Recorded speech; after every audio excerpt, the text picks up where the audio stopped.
return to paper tests for standardized testing in Tennessee. Governor Bill Lee's office announcing the move yesterday, saying it's only temporary. Now, for years, we've covered problems with TN-ready testing. The state is about to change vendors, but not until after tests scheduled to start soon. So that means the online version of the test will be delivered as expected. Then a paper-based test will be given in the next school year, with the aim of giving the new test provider, which still hasn't been selected, a year to get ready for it. Now, we sent WATE 6 News reporter Blake Stevens to Maryville, covering education, for that district's response to the move. Maryville City School leaders and teachers telling me they're disappointed students will be taking a paper test next year. Before Tennessee went to online testing, Maryville became a one-to-one district, meaning every student had either a laptop or a tablet. And while they may see this paper testing as a step back into the past, they say if this is temporary and it leads to a dependable vendor, they support it. Now use another one of the trig functions to simplify this.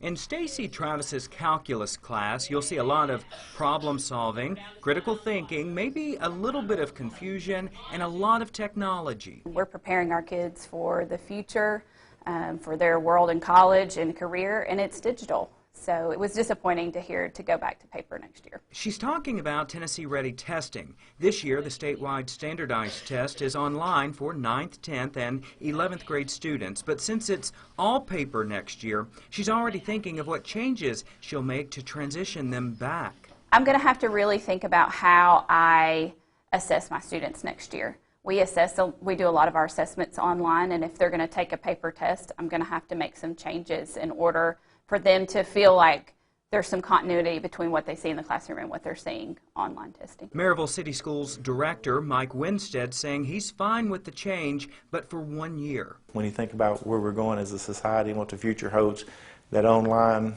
digital everything, but certainly I think online testing has got to be a conversation there. It's something we strive to do. Winstead isn't just for online testing, he's for expanding it to 3rd through 8th grade students. Manipulating graphs or clicking a multiple choice answer and all that, our kids are doing that every day in 2nd, 3rd, 4th grades, and I think that's where we want them to be one day. Both see the switch to paper as a step back, but hope it's temporary and leads to positive results. We're in a digital world, and ACT is moving digital. They see that that's the future, and that's the way that kids are just living in this world is digital. In Maryville, Blake Stevens, WATE 6 on your side.